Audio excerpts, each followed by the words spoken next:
target Chopper because you want to be gaining that momentum. Every time we're using specials over here, it's going to call an ally to assist. Always target the person that has got that ambush so that we can keep ramping momentum and momentum and momentum. It's not about trying to get the feat done. It's about ramping our survivability and our damage in the long run, because the enemy is just absolutely filthy in terms of damage output. You will find eventually that you can start picking off these units one at a time. BB-8 is going to be annoying with his little wiggle action because he will be taunting. Look, IG-88 there died to dots. Isn't that wonderful? Yes is the answer. It is wonderful. So they're always going to revive once. You cannot prevent that revive because spare parts, that unique modifier, that unique buff that they get from Sortie, is an unpreventable revive similar to the veins of Night Sister's zombie. Only happens once though. So once you've gotten rid of that once, you can start picking off the units. I'd like to say focus on IG-88 at the start, get rid of him. If he's gone, he's lost that Zeta, you can actually start healing even if you've got target lock, which is rather nice. Raider is your damage output. He's going to be doing the big hits. After you've gotten rid of IG-88, 000 is the next real threat if you cannot target that Chopper. If you can target Chopper, always target him because you want to be, getting that ambush out there, spreading that around, and getting rid of that VIP, essentially. So here we go. The counterattacks from BB-8 on those momentum characters is stunning him, so even though he's got foresight, he can't evade. Even though there was a bug in the game where foresighted stunned characters could evade for some reason, it was really bizarre. So we've gotten rid of BB-8 now. It's just 000. They're stunned. You should feel quite comfortable. The damage output from the enemy is going to be decreasing and decreasing and decreasing, because when we're getting that additional stacks of momentum, we are ramping our defense at the same time. So it does become easier as the battle goes on. We're going to enter into the phase very shortly, which is known as go make yourself a cup of tea while you leave the game on full auto, because this is ridiculously long. So Sortie will be ramping bonus protection out of the wazoo, and also has quite high evasion because it is an evasion mastery character and it's relic 7, which means it's got lots of mastery. So hit that full auto button, and I kid you not, walk away. Just walk away.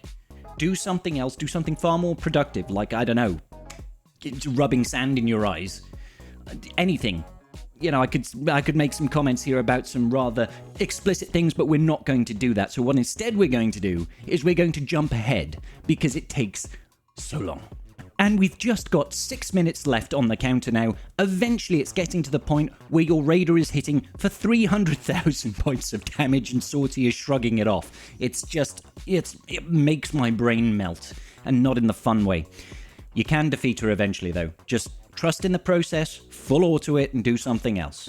Okay, so that's going to get us basically every single feat apart from the win with no leader. Let's look at some skills here. For me, I like to use CLS if you've not got a GL. Han Solo in the leadership means there's no leader, just stun Sortie out of the gate and hope for a little bit of semi-decent RNG so you don't lose a unit out of the rip. As long as you can reach that first turn with your CLS, you should be okay. Call to action is going to call the assist from Chewie and Chewbacca. We're going to get rid of units as quickly as possible, and then it's just open hunting season. Just go absolutely ham. Call in the assists with C-3PO. Try to take out units like IG-88, that sort of thing. You can try and stun Sortie like I've done here. The blind is absolutely phenomenal because it will force the enemy to miss their attacks, of course. It looks like I'm just going to focus down Sortie here and get rid of her super quick. She is the real threat, to be honest. With that AoE, with that survivability, she's a real pain. With her gone, life becomes quite a bit easier, and we can just absolutely rip through this team of droids as if they were made of paper and not whatever kind of, space metal that they're made out of. So yeah, not too bad with CLS. It might take you a couple of attempts to get that RNG right, but just stun Sortie out the gate and then go to town. Worked pretty well for me, but of course I'm going to give you a solution with a Galactic Legend instead, if you like.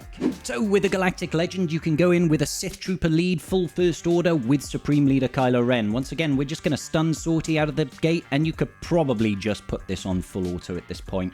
Sith Trooper, thankfully, does not have a leadership, and all we're going to do is pass turns over to Slacker and try and ramp up his mastery, try to get him into Ultimate as soon as possible, and honestly, he's the only person you really need. Pass the turn back to him, takes extra turns, get that stun out on BB-8 so there's no counterattacks and he can't avoid, even though he's got that foresight going. AoE's coming out of Sith Trooper just to ramp that ramp that ultimate meter on Supreme Leader Kylo Ren. As soon as he's got that full ultimate meter, just jump straight into ultimate and just start swiping away, baby, doing what Slacker does best. Angrily and angstily waving that lightsaber around like he's mad at it. He's a kid with a piñata. So, let's go. Come on. Swipe, ramp the mastery. Unfortunately, we still can't prevent that spare parts from reviving one of those droids, but really it doesn't matter because Slacker is always going to ramp mastery faster than the enemy is going to be able to ramp any sort of survivability.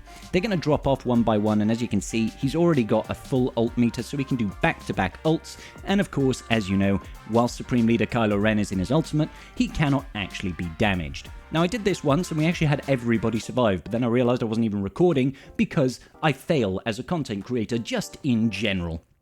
Down to just Supreme Leader Kylo Ren now, and I could just keep trying to poke and stun Sortie into oblivion, or I could just try to ramp. It doesn't really matter. Like I said, you could probably just roll your face over the keyboard or over your phone, or... I'm not going to say that. My mind is in the gutter today. And you will win. So, yeah, Supreme Leader Kylo Ren, very easy if you just want to get the no leader feat.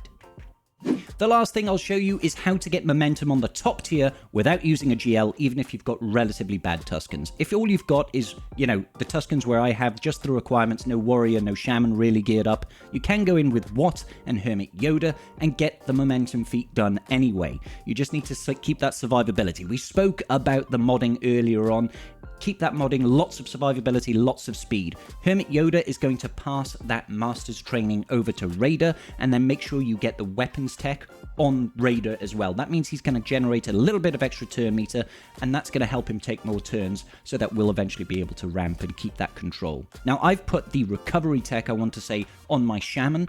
That means extra survivability, extra ramping bonus protection. But apart from that, you play this exactly the same as you do that full Tusken setup, guys, okay? You just want to be focusing down that person with ambush, building up that momentum very, very quickly, keeping your survivability alive. The great thing about Hermit Yoda here is he starts the battle stealth, so when Sortie does that AoE, it's always going to miss Hermit Yoda, and you can place Master's Training on Raider. That's going to give him 25% extra defense and offense, just making him more survivable, more damage output.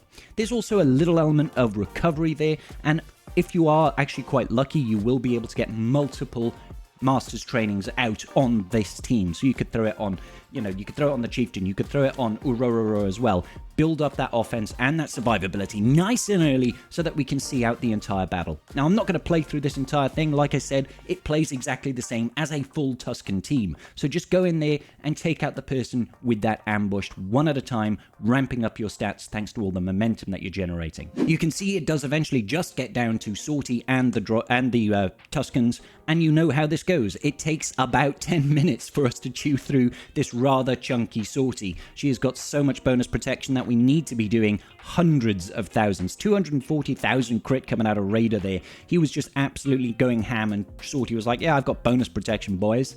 And what? And that is going to about do it for today's episode of Galactically Challenged with me, your bald-headed boy Scribble. I hope this video was useful to you. If it was, please do hit that like button and consider subscribing to your boy Scribe. Big shout out to my amazing patrons. You guys are awesome and you keep me sane. Thank you so much, guys. I'll see you all in the very next video. Peace out, and may the Force be with you.